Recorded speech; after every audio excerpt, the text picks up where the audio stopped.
France's Prime Minister quits after losing a confidence vote in Parliament. There's a sense of déjà vu. The country is in deep financial crisis that a succession of Prime Ministers hasn't been able to resolve. So what's behind it all? And could the European Union step in? This is Inside Story.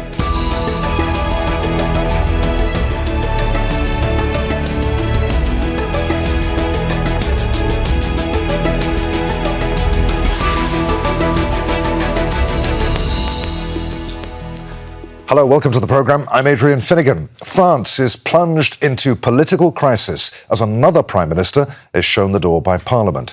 After losing a confidence vote, Prime Minister Francois Bayrou is the fourth to go during President Emmanuel Macron's second term. Bayrou wanted support for his austerity measures, but was instead rejected by two-thirds of deputies. France is not only facing a political crisis, but an economic one, as its debt balloons. Some are calling for President Macron to resign, others for elections. But he says he'll do neither. So, can he continue without a majority in Parliament? How will France solve its debt crisis? And does it need help from the EU? We'll put these questions to our guest in just a moment. But first, Imogen Kimber reports. Pressure is mounting on French President Emmanuel Macron as France faces political deadlock unseen for 60 years. Francois Bayrou was the fourth Prime Minister Macron appointed since his re-election in 2022. Now he'll need to appoint another one, after Bayrou lost a confidence vote in Parliament. Bayrou had called for the vote himself to rally support for his plan to cut public spending. However, his gamble backfired, and only a third of deputies backed him. The far-left party, France Unbowed, called the Prime Minister's proposal a policy of the rich, and say Macron should go as well. France Unbowed will file a motion tomorrow to impeach the President of the Republic, because the problem for the country and the deadlock for the country is him.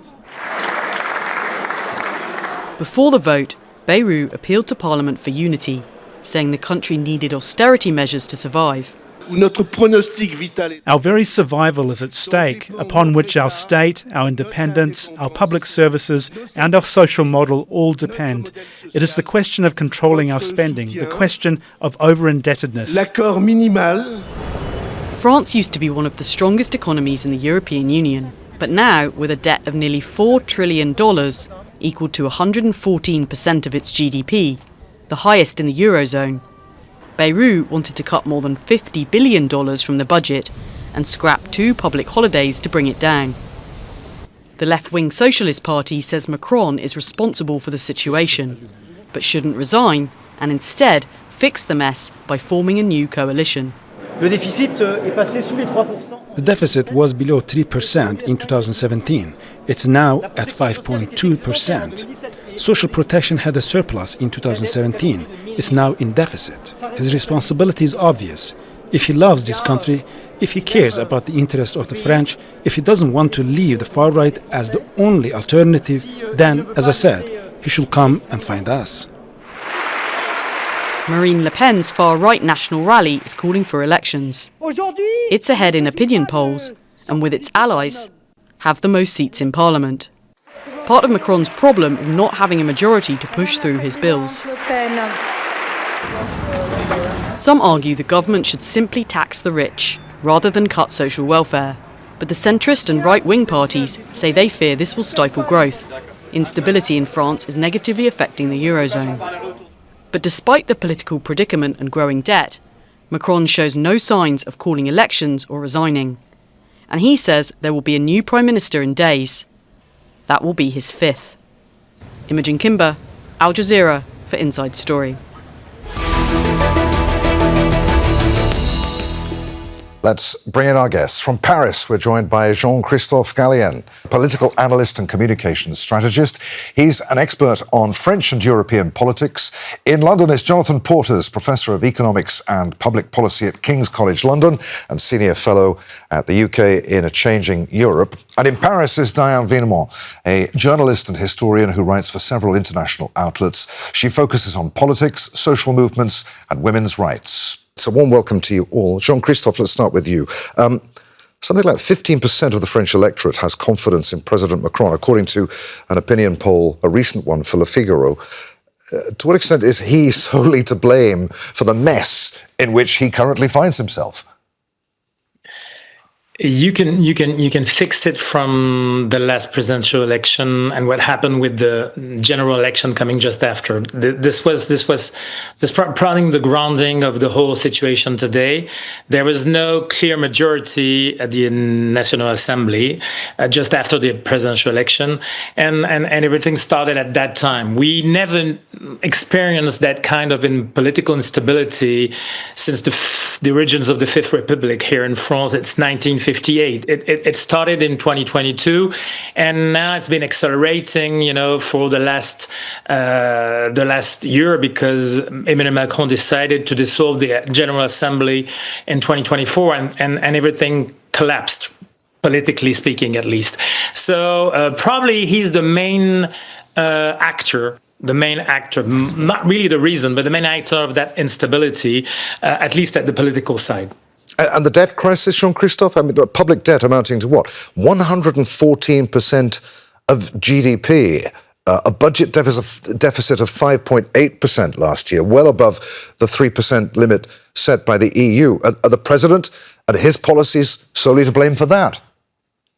Yeah, because this is a French political trend. The way to solve economical problems, at least at the level of a very centralized country, is to find means to work out in the debt. And it started probably in 1981 at the first time. But what happened with Emmanuel Macron is that starting from the COVID, and the way he spent so much money to solve what happened in every country in Europe, in the world, he spent much more money as regarded to an individual person that every kind of country in the world. So this is the main reason of that accelerating and the pace of that downhill that now is hitting hard our economy. And probably it originated in that 2020 and 2021 and 2022 activity just before the presidential election. He spent so much money. Again, no country inside the EU, 27 EU countries, and everywhere in the world has spent so much money at that time. And now, this is public money. This was money that needed to be borrowed. And now we need to look at the figures, which are very hard. Diana, what are the president's options now? Will it be possible for him to find a prime ministerial candidate who is palatable to a majority of parliament? Will that person come from the centre-right again, or the left, as perhaps it should have done the last time? Hi, thanks for having me. Macron said he's hoping and planning to bring forward a new name for prime minister in the next few days. We're unsure who it might be and where he might get it from. According to the French AP, sources close to a president are saying that he might bring someone who's been minister for a while, maybe Gérald Darmanin, maybe someone from within his current government, a past government, someone, that the public already knows. Obviously, the left, the Socialist Party, is asking for one of their members to be nominated. The far right is asking for another snap election. It's unclear yet who Macron will pick. It's unclear who he can pick, because we have to keep in mind that the municipal elections are in March. And so whichever party agrees to govern alongside Macron or in collaboration with Macron is risking a lot in terms of electoral value and support in the upcoming elections by choosing to align with Macron.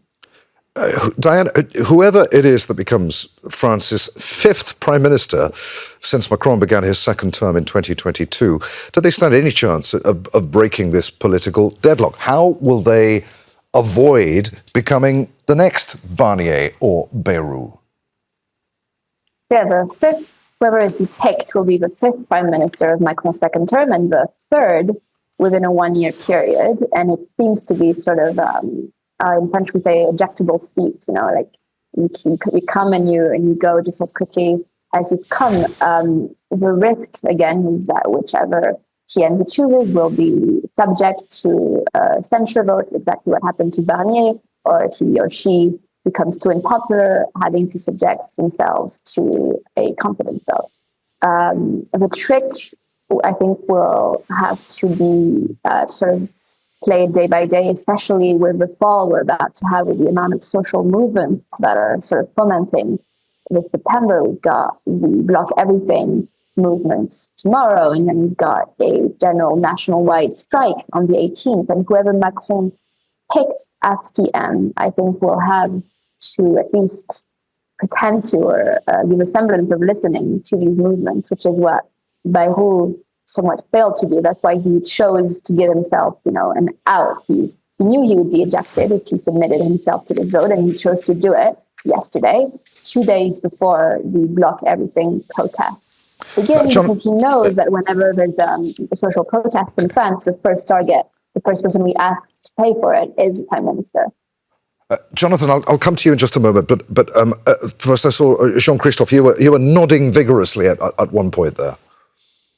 Yeah, because I'm perfectly okay with what Diane just said, because it's going to be even accelerated. The pace, is kind of a loop, like in electronic music. It's kind of a loop now, and it's a never-ending story that's going to be accelerating. Probably next time, the Prime Minister, even though he will be coming from the left, which is something that is discussed today, or somebody that comes from Monsieur Damanin, for example, coming from the last government and coming from the right side, they won't take time. They won't be in capacity to move against the fact that there is no majority in the General Assembly, and there is no capacity to find a majority. There is no coalition thinking and working process in France, apart from, you can find that in Germany or Italy, but it's well prepared. It takes weeks to prepare it. In France, this is happening now, and the Prime Minister will be nominated probably in 2 or 3 days, and he will have to find something that is impossible to find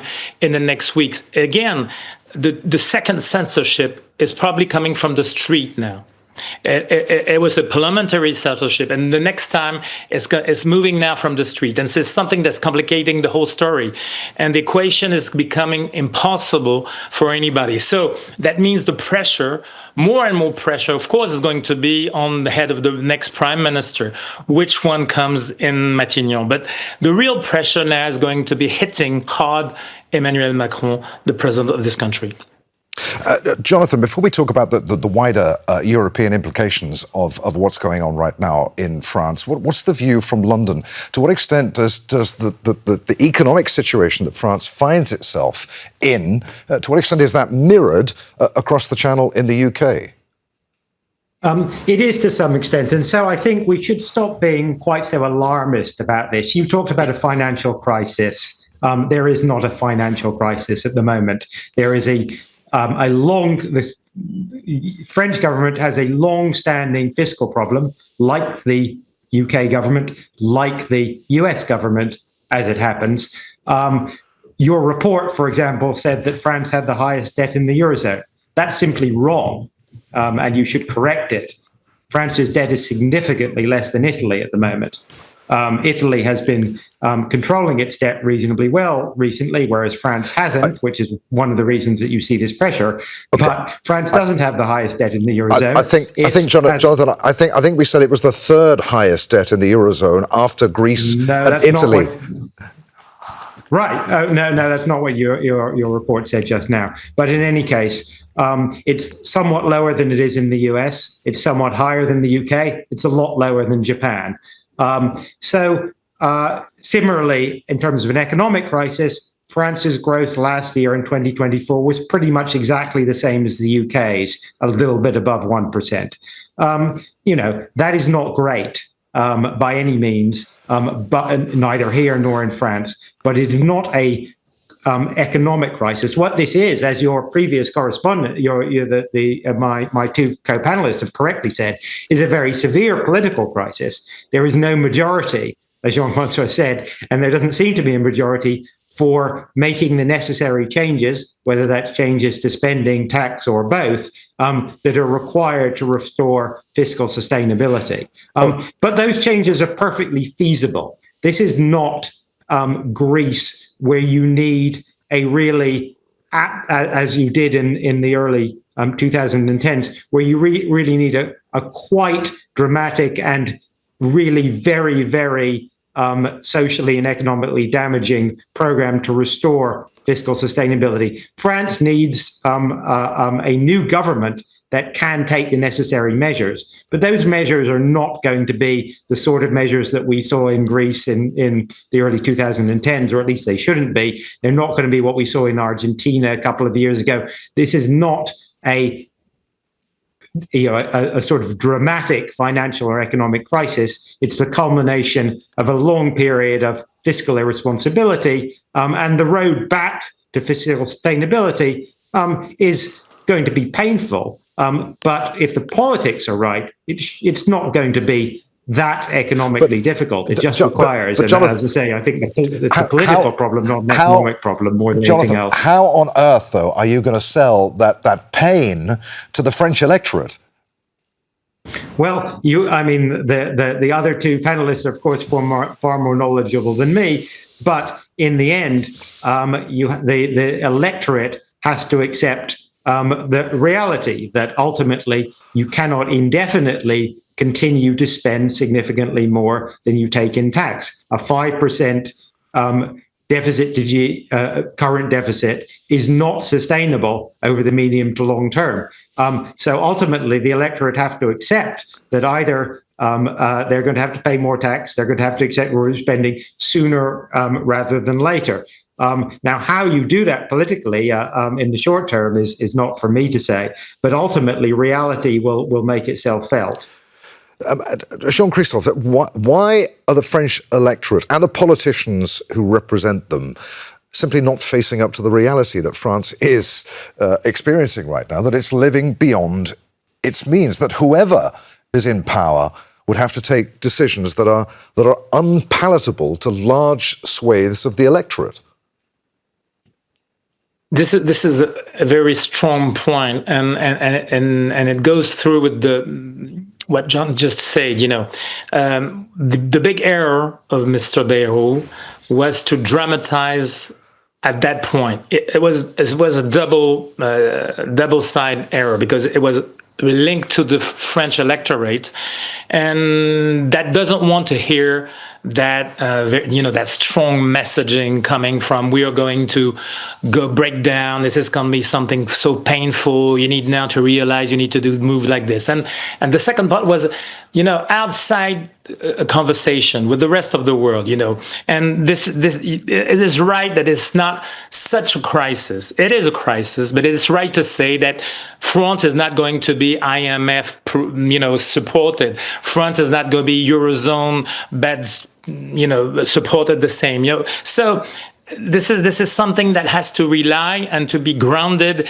into French politics, but in a way that now has to be in difficulty with polarization everywhere in the world, but in France the same. And so it's going to be probably it has to rely on the big choice you need to make in a big election. There is no capacity again to find a coalition at the political level today. So we need to rely on something that has to make the change, because there is a choice to be made. And the only choice since the Fifth Republic now, politically speaking, can be made at not the general election, but at the presidential election. So nothing can happen probably if Mr. Macron doesn't want to resign, which is, and constitutionally speaking, is okay. Nothing can be made or be stepped on until now 18 months, which is very, very, very long from today. So I don't know the way to find messaging that can... Sorry, Jean-Christophe, there's no constitutional mechanism that would compel Macron to step down between now and the end of his term. No, there is kind of moves that political parties inside the assembly can make. There is again a street pressure that can come and be probably rising more and more, but there is no such thing since 1968, and 1968 is very far away. The gilets jaunes, the yellow jackets, that was something that were very strong, very, very strong a few years ago in 2018, 2019, was something that was pressed on by security means and everything. So they probably won't be coming from the street, but both the street, probably the political pressure coming every day more and more, probably, again, international agenda is something that could be difficult for Emmanuel Macron now to resist, because, again, 18 months is very long till the next election. Okay. Diane, there's a lot of hand-wringing among opinion piece writers in the press on the other side of the channel and elsewhere in the world. They're saying that this political deadlock plays into the hands of the far right in France. Are they right? I think sadly, yes, because part of the hill that Francois Bayrou chose to die on was that France was addicted to public spending, that we were in a structural drift with, on the one hand, high public spending, and on the other, all of these one-off shocks, a pandemic, the energy shock, the war in Ukraine, and that the French people, what he was saying, were simply spending too much. But there's something that he and his allies have refused to identify, and that the far right, alongside with some of the left and some of the center even, have clearly identified, is that tax cuts for corporations and the wealthy, enacted under Macron, have very much pushed us into the fiscal crisis you're in. And this is not according to, far left media or far left talking head. It's according to the French Chamber of Accounts. According to them, the revenue shortfall caused by Macron's tax cuts since 2017 were worth in 2023 alone 62 billion euros. And now Bayrou is asking the French public to make up for 44 billion euros in debt by, welfare cuts and healthcare fees and giving up 2 paid holiday days. And so the French people are understandably having a hard time buying into that. And the far right is very much playing that card and successfully playing that card. Jonathan, I think we established a few minutes ago that this political instability, that the debt crisis is not enough to prompt intervention by the European Central Bank.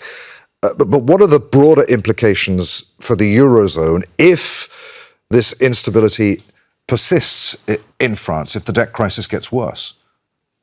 I think there will be pressure from other European political leaders to take action to sort it out if it is perceived to have an impact on European debt markets and the wider Eurozone economy. I don't think, frankly, that there's any case for other Eurozone countries to step in, particularly at this point. 10 years or 12 or 13 years ago now, I did think that Germany and other countries who shared some responsibility for what happened to Greece and other countries should have done considerably more. And that was a mistake at the time, and I still think it led to unnecessary suffering. However, I think at the moment, Germany and other countries will quite reasonably say, look, France is a comparatively rich country. This is France's problem. The problem is fundamentally political. France needs to sort it out. And yes, there is an obligation on France to sort it out because it will potentially have negative impacts on the wider Eurozone economy. But fundamentally, this is a French political problem, and we're not going to come and bail you out in any sense. I was going to say, it won't have hurt its financial credibility, will it? What happens if its credit rating is downgraded, for example? Well, again, if the credit rating is downgraded, once again, that will not be because France's economy or France as a country is fundamentally, structurally unviable. It will be because French politicians have been unable to persuade the French electorate of a fiscally viable strategy. And hopefully that will be a message, both if the rating is downgraded, both to French politicians and to the French people more broadly. Look, frankly, you need to get your act together. Jean-Christophe, with Macron a leading advocate for deeper European Union integration, what does this crisis mean, if anything, for France's role in European and global affairs? How much damage, if it's not ruined its credibility economically, how much damage has the crisis done to France's credibility diplomatically internationally? It hits Probably you're right in every part and every side. You economically speaking, it hits a bit because there is no today locally, and again coming from abroad.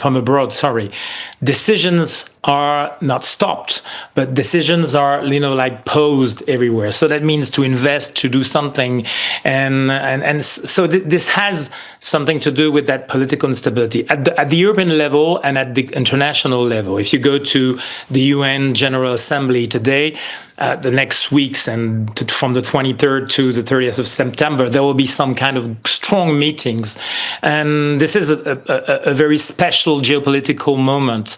So when you step in, even though you are at the Security Council at the UN, even though you're a nuclear power, even though your country is still rich, as it was said just before, something is missing you. The branding of this country, and we're talking from the UK, which used to know how to brand itself very well. Now, the branding of this country that was originally the message of Macron, a very strong France, a new France, and again, inside the renovated EU, is becoming something difficult to hear. Of course, diplomatically speaking, it will still be handling, but at least as a soft power and even a hard power evaluation, you wanted to know about that. It's something becoming very difficult inside the EU institutions because EU inside, geopolitically speaking, is moving from, again, to the east, and Germany trying to get back, and Italy trying to make something move. It's becoming very difficult for France the same, but it's still something very dominant. At the international level, again, this is very difficult. Okay, Diane, we've got about a minute left on the program. Very briefly, where do you see this going? A new prime minister, new National Assembly elections, or President Macron stepping down, a new presidential election even? Very hard to say and to say oracle, but I don't see Macron stepping down. He said repeatedly that he wouldn't do it, and he does like to give us a surprise once in a while. I don't see him stepping down. He might be forced to dissolve the assembly again if he once again names the prime minister and he's just as blocked by a fragmented assembly. But the next step is very much him naming the prime minister. But even before that, the next step is tomorrow. The next step is the nationwide "let's block everything" movement that's going to, to an extent that we don't know yet, take over and block the country. And then, that is happening again to a whole new extent on the 18th of September, with this time all of the unions behind it, all of the train stations being blocked, all of the metro stops going. That's, a lot of it is going to happen on the streets in the next few weeks. There we must end it. Many thanks indeed, Jean-Christophe Gallien, Jonathan Portes and Diane de Villemont. Thanks for watching. You can see the programme again at any time by going to the website. That's at aljazeera.com. For further discussion, join us at our Facebook page at facebook.com/AJ Inside Story. And of course, you can join the conversation on X. Our handle there at AJ Inside Story. From me, Adrian Finighan, and the whole team here in Doha. We'll see you again. Bye for now.